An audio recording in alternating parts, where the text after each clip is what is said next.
Welcome to the Business 7 show. My name is Ericah and ahead of the tabling of the budget, we are joined in studio by Economist Salomo Hei, who will unpack aspects related to the budget following its first tabling by newly appointed Finance Minister, Ericah Shafudah. Running a business isn't just about hitting the big milestones, it's also about handling the day-to-day.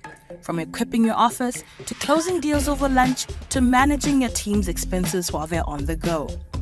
Now, with the FNB Business Credit Card, you can handle everyday expenses with ease.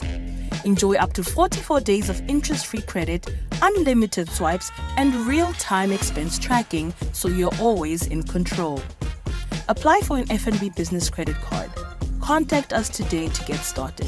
FNB, how can we help you?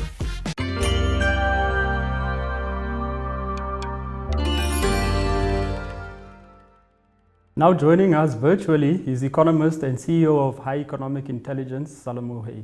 Welcome to Business 7. Thank you, Ahone, and thank you for having me. Just in terms of this budget address that is planned for tomorrow, what do you hope to see come out of that? Well, I think that this budget obviously needs to give us more clarity in Are you there? terms of the in terms of new ministries or that.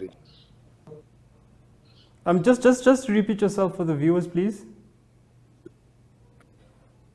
What I was saying is that the new budget needs to shed some more light on the new ministries that have been merged. You know that we used to have around 19 ministries. If you add the DG and the minister and the presidency, it was around 21. Now we've got 14. For instance, agriculture and fisheries have now been merged. So we would want to understand the mandate in respect of the different directorates, right? You would also know that you've got different SOEs that are reporting into ministries. For instance, the Competition Commission used to report into the Ministry of Trade and Industrialization.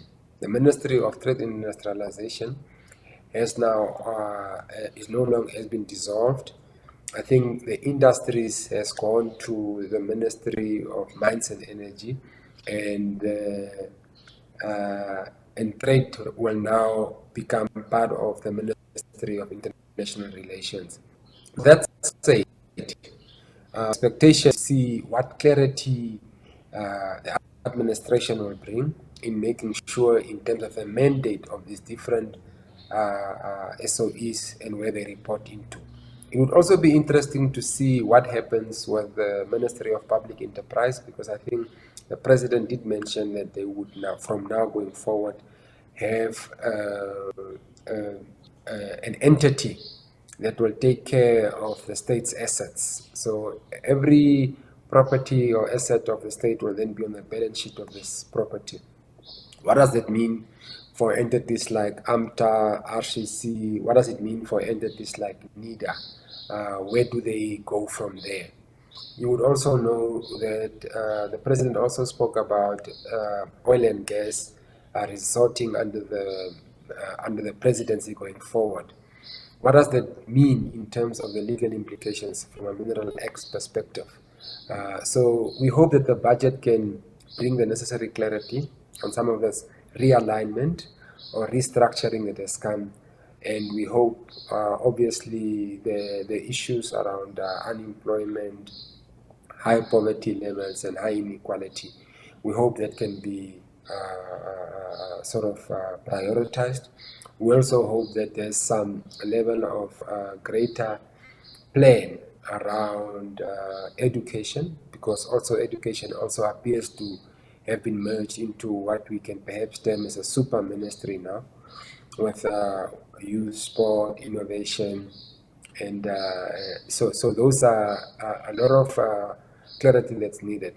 You would remember that in the past, education and health was one of the biggest recipients of government appropriation. And given the realignment that we are seeing with education, and given that we have not really been getting the outcomes that we have expected in relation to the cents and dollars that was channeled towards that sector. It's important to understand what happens going forward.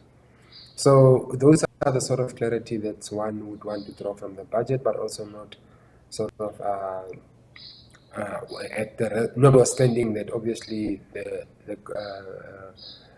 priority sectors need to be looked at, and the job creation plan and the opportunities that need to be created for the public and private partnerships to thrive, and more so further enhancing our conducive environment for growth.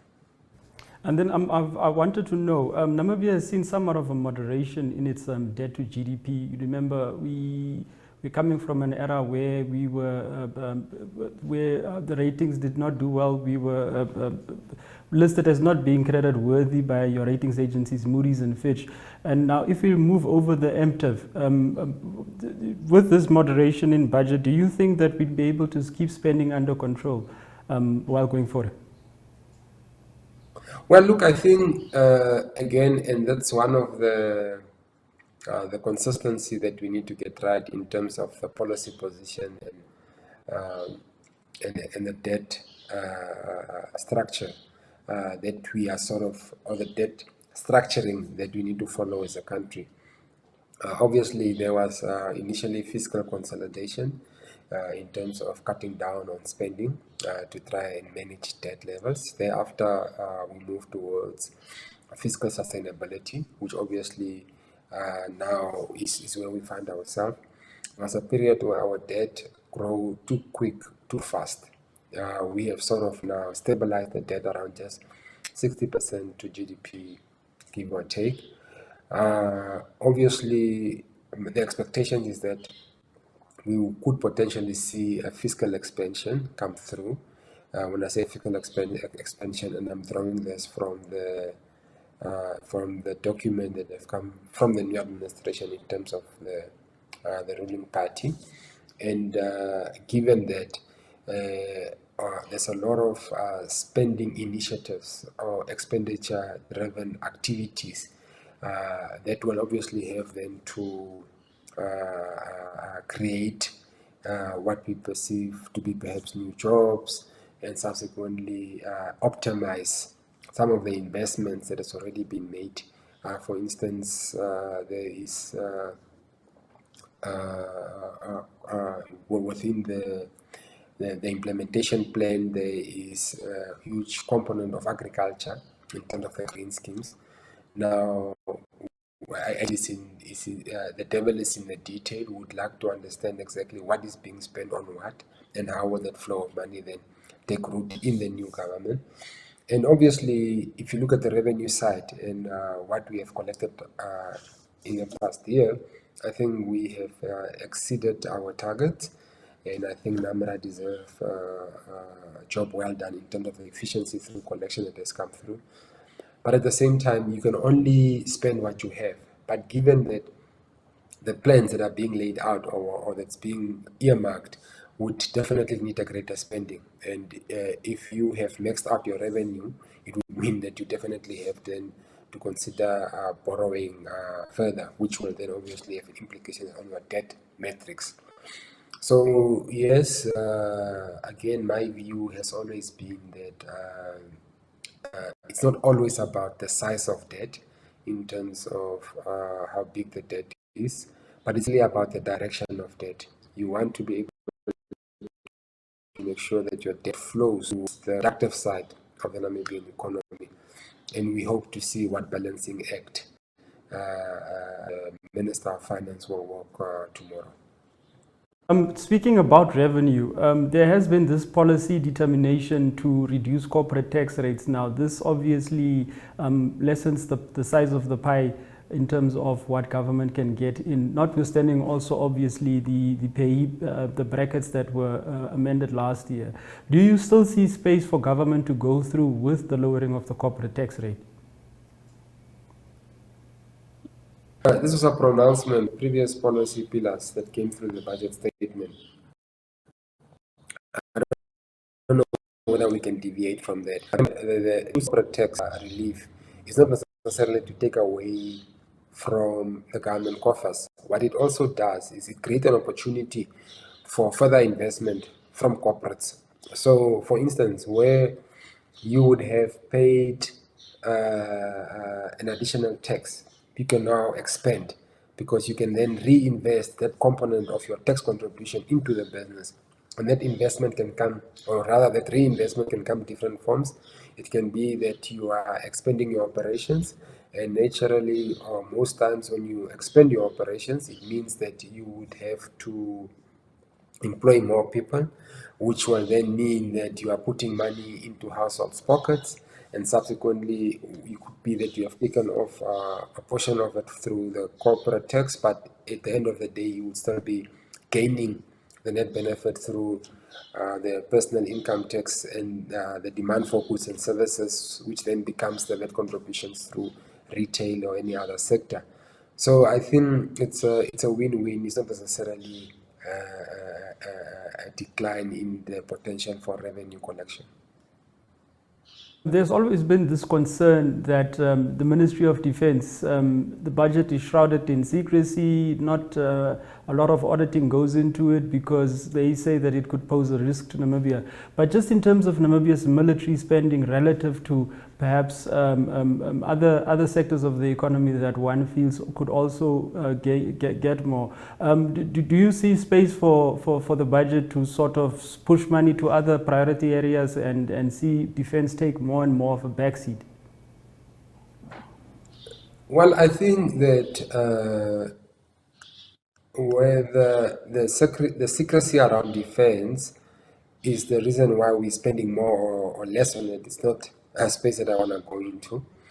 But I would be happy to say that you don't want to compromise the defense sovereignty of the country, and where defense is adequately funded, or the strategic sector of defense adequately funded, one would want to see what other areas of priorities are then underfunded. So it's two. I mean, on the one side, you've got an equally important sector that needs to be adequately funded, but at the same time, you also need to make sure that the welfare, or rather the most vulnerable, and which in this case is most probably the social grants, are also sort of taken care of. But the reality, in my view, or rather the focus, in my view, would rather be on creating more jobs, right, as opposed to having more social grants. And so I don't want to single out defense as perhaps becoming like a sacrificial lamb in, in space, but rather to have an holistic approach to what works and what Namibia needs currently. One more last question from my end, and it's an issue you touched on at the recent Economics Association of Namibia pre-budget discussion. The talks around the possible revival of Air Namibia. Is there space, really, honestly? Are we being honest with ourselves to revive the airline? Is it what Namibia needs, and can we afford it? Yeah. So remember that the challenge did not start with a 10 billion write-off as we know it, right? Remember that the Namibia's challenge did not start as an event, as a process, right? So again, hopefully that tomorrow's budget would have clarity around the thinking, if indeed Namibia is coming back, and how different it will be, run in relation to what led its closure. So again, the devil is in the detail. We will take great pride in really wanting to understand what is the thinking in terms of bringing Namibia back.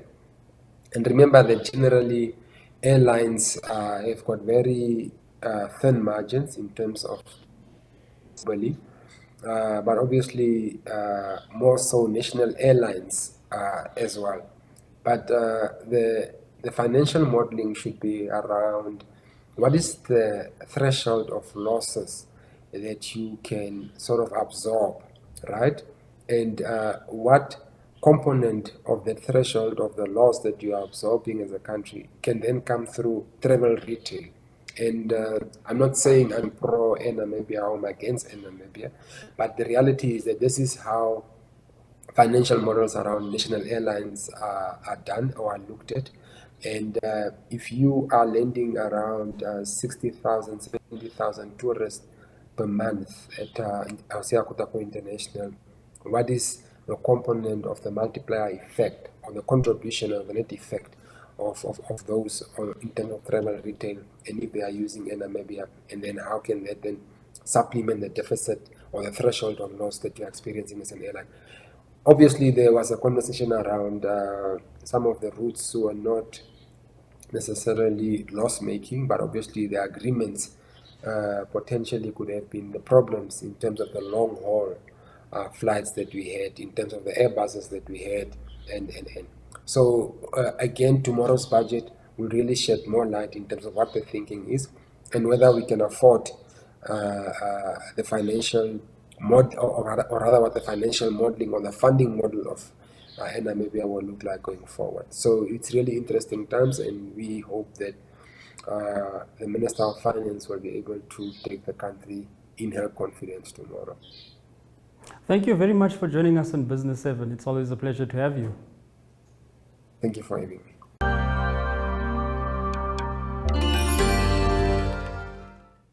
In news making the headlines, ICT Minister Emma Teofelius says that mobile network coverage now reaches over 90% of Namibia's population, while 4G penetration rates are fast approaching the 88% mark. Let's take a look. Mobile network coverage has reached over 90% of our population, not geographically, but population-wise. And internet penetration rate has climbed steadily.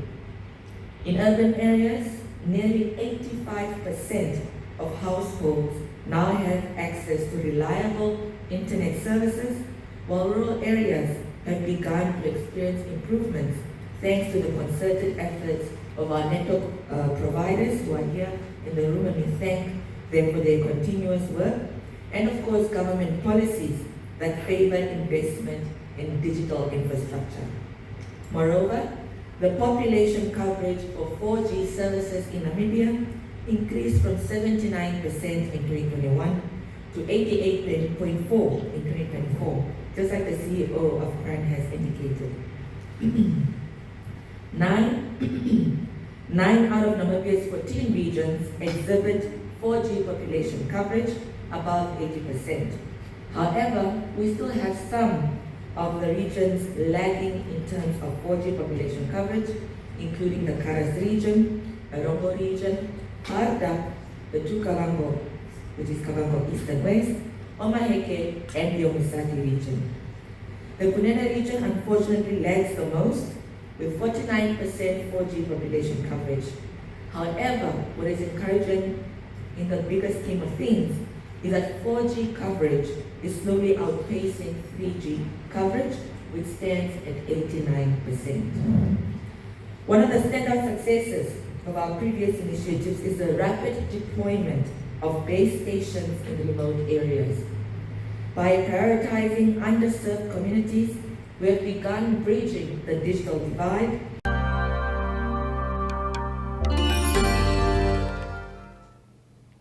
Metro Namibia recently opened a branch in Kwesipmund, Walfish Bay.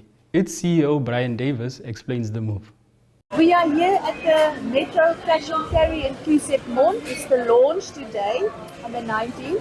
And next to me I have Mr. Brian Davis. He's the managing director for all the Metro branches in Namibia. Mr. Davis, thank you for inviting us. Great to have you here again. Nice to see you. Great to see you again. Yeah.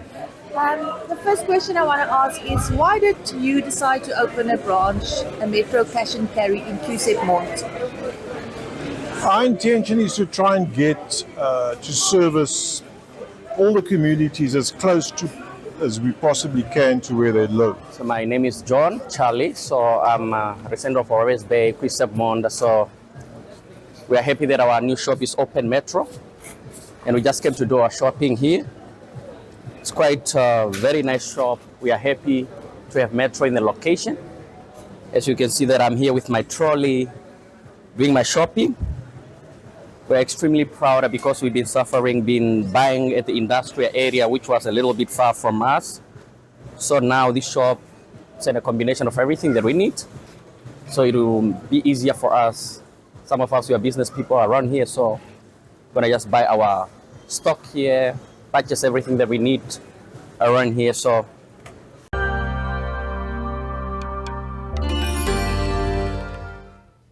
Erongo Red recently received 11 vehicles that it will use for its service delivery initiatives. Its CEO, Timo Hanasep, explains. This milestone is today yet another one, and a testament to our commitment to progress and service excellence. Today, we proudly unveil a fleet of 11 new vehicles procured from Awas Motors and from Kobabe's Toyota at a cost of 8.4 million Namibian dollars, excluding VAT. This strategic investment is aimed at enhancing our operational efficiency, reducing vehicle maintenance costs, and improving response times to service requests. The new fleet comprises of a mix of light-duty vehicles suited for urban areas and heavy-duty vehicles designed to support our electricians working in more demanding environments. At Erongo Red, we place high value on our customers, recognizing that our ability to respond swiftly to power outages, faults, and other operational demands directly impacts our customers. The new vehicles will allow us to execute tasks more effectively, reduce response time, and improve overall reliability of our services.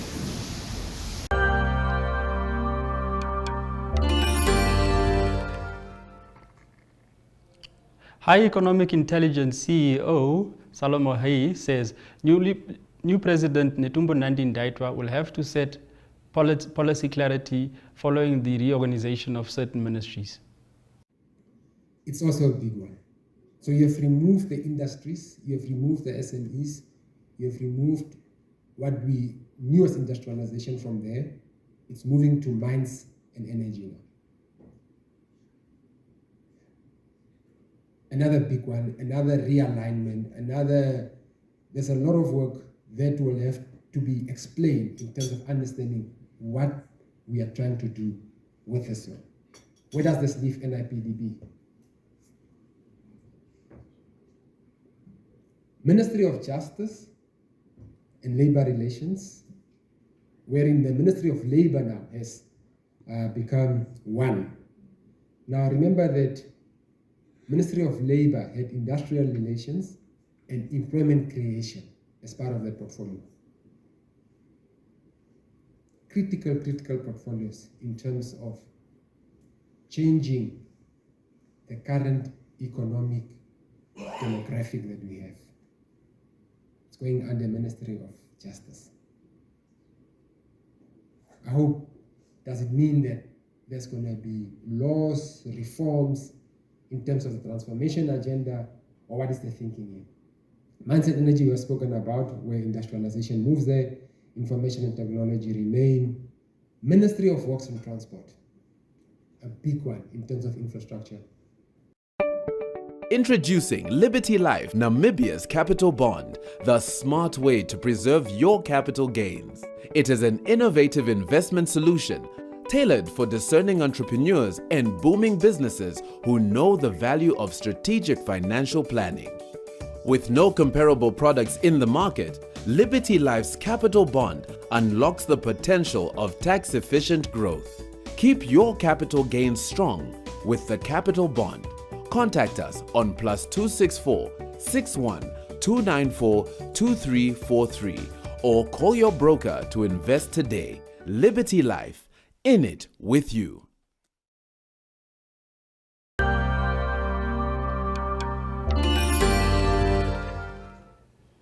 Thank you for joining us on the Business 7 show. We hope to catch you again next week. Have yourself a pleasant evening.